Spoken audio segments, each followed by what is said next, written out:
할렐루야. 8월 4일 화요일 매일 성경 묵상입니다. 오늘 말씀은 이사야 16장 1절에서 14절의 말씀입니다.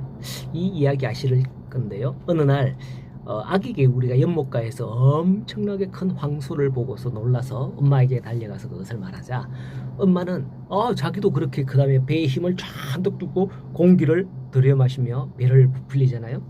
이 정도면 엄마가 더 크지? 라고 했죠. 그러나 아기 개구리가 아니라 하자 또 숨을 들이마시고는 크게 부풀리고 또 숨을 들이마시고 더 부풀리다가 결국 어떻게 됩니까? 뻥! 하고 배가 터져 죽었다라는 그런 이야기가 있죠. 이것은 엄마 개구리의 교만한 마음으로 인하여 결국 파멸에 이른다는 것을 생각해 볼 수 있는 이야기입니다. 오늘 말씀의 모압에 관한 교만과 심판에 관한 내용이 바로 그러한 내용이죠. 6절의 말씀에 보면 우리가 모압의 교만을 들으나니 심히 교만하도다. 그가 교만하며 분노함도 들었거니와 그의 자랑이 헛되도다 라고 합니다. 모압은 교만함으로 말미암아 하나님의 진노의 대상이 되었습니다. 그러면 모압이 누구냐? 모압은 창세기 19장을 보면 소돔과 고모라 멸망 직후 소알 땅으로 피난한 롯과 두 딸 사이에서 태어난 첫째 딸의 아들이 모압의 조상이 됩니다. 남유다와 북이스라엘이 존속할 당시 모압은 유다의 동편, 즉 사해바다 아시죠? 사해바다의 동편에 위치한 작은 국가였습니다. 사사시대에는 이스라엘을 압제할 정도로 강하기도 했었습니다. 민수기 22장을 보면 모압왕 발락은 발람 선지자를 초빙해서 출애굽을 하던 이스라엘을 저주해달라 요청하기도 했고, 창세기 25장에서 보면 모압은 이스라엘이 음행에 빠지도록 계략을 쓰기도 하는 등 이스라엘을 방해하기도 했었습니다. 그러나 하나님은 이스라엘이 모압과 싸우지 말고 그들의 땅을 빼앗지 말라고 명령합니다. 왜냐하면 그들은 아브라함의 조카 롯의 후손이기 때문에 형제이다라는 이유였기 때문이죠. 하지만 이스라엘이 가나안에 정착하고 굳건한 다윗 왕조가 세워지자 이스라엘에게 조공을 바치는 속국이 되기도 했었습니다. 하나님께서 이러한 모압에 대해서 오늘 말씀에서 심판하시는 까닭은 그들의 과거 죄 때문이라기보다는 당시 모압이 형제 나라이라면 해서는 안 되는 그런 행동을 이스라엘에게 대해서 취했기 때문이에요.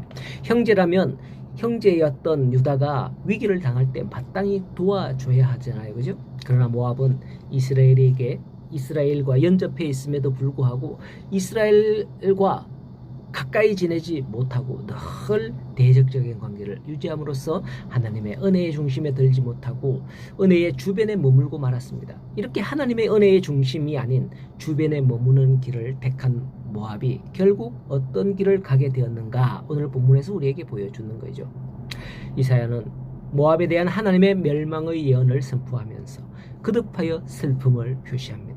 15장 5절에서 내 마음이 모압을 위하여 부르짖는다 라고 했고요. 16장 11절에서 내 마음이 모압을 위하여 수금같이 소리를 바라며 내 창자가 길하레렛을 위하여 그러하도다 라고 하는 마음을 토로하는 겁니다. 우리 악기 중에서 참 슬픈 소리를 내는 그런 악기가 있잖아요. 그죠? 예, 수금이 그런 소리를 내는 것 같습니다. 자, 어쨌든 서두에 교만에 대해서 얘기했습니다만은 모압은 교만으로 말미암아 멸망하게 되었다라고 하는 거예요. 7절을 통해서 알 수 있는 것은 모압은 포도 농사로 유명했다는 것을 알 수 있습니다.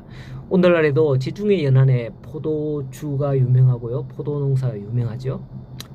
모압이 당시에 포도 열매로 인해서 거둬들인 소득과 더불어서 이에 걸맞는 그 경제력에 의한 군사력, 이런 것이 있었다라고 추정됩니다. 15장을 시작하면서 망하여 황폐하게 될 것이다 했던 알과 기르가 나오는데, 이러한 성들은 견고하기로 유명했습니다. 완전 요새입니다. 이러한 이유 때문에 그것을 믿고 모압은 더욱 교만해진 것이죠. 이스라엘이 침공을 당할 때 그들은 문을 열어서 피난민을 받아들이지 않은 거죠. 하지만 모압이 난공불락으로 여기던 요새는 깨어지고 황폐하게 될 것이다 라고 예언이 나오는 겁니다. 강한 구사력은커녕 땅조차 돌볼 수 없을 만큼 사륙으로 인구가 급감하게 된다라는 것이죠. 14절을 보면 이제 여호와께서 말씀하여 이르시되 품꾼의 정한 해와 같이 3년 내에 모압의 영화와 큰 무리가 능욕을 당할지라 그 남은 수가 심히 적어 보잘것없으리라 이라고 말씀을 하고 있습니다. 오늘날 우리나라도 인구 감소로 인해서 걱정이라고들 하잖아요. 과거 산업 발전은 국민들의 피땀 흘림 대가였습니다. 하지만 우리나라도 이렇게 인구가 감소하다가 아마 언젠가는 국가 존립 위기에 닥칠 것이다. 많은 미래 학자들은 예견하고 있죠. 그런 일들로 인하여 대책을 세우라 하고 있지만은 그게 정책으로 잘 해결되고 있지 않는다라는 게 현실에서 볼 수 있는 거예요. 하나님께서 하셔야 되지 않을까요? 그러므로 우리가 하나님 앞에 바로 선다면 하나님은 이스라엘처럼 우리가 그루터기에서 다시 싸게 나게 할 것이다 라는 것을 믿어야 하는 겁니다. 오늘도 모압에 임한 이 심판을 보고 생각하고 또 우리가 믿음으로 나아갈 때 하나님께서 우리에게 주시는 그 은혜를 다시 한 번 더 입기를 소원합니다. 우리 자녀들이 번성하고 하는 일에 자녀들이 번성하고 하는 모든 일에 복이 되는 그런 믿음의 하루가 되기를 소원합니다. 나는 아무것도 아닌 것 같아도 내가 심은 그 씨앗에서 싹이 난다면 얼마나 기쁘고 좋겠어요. 저 집사람은 항상 저를 탓합니다. 책망합니다. 제가 교회 가면 뒤편에 무화과 나무에 물도 주고 막 이렇게 하거든요. 그걸 자꾸 뭐라고 하는데 그렇습니다. 저는 제가 심은 나무여서 그런지 참 제가 돌보는 것을 관심을 가지고 돌보고 있고요. 우리 김춘만 집사님, 도경희 집사님이 이야기했는 것 같으네.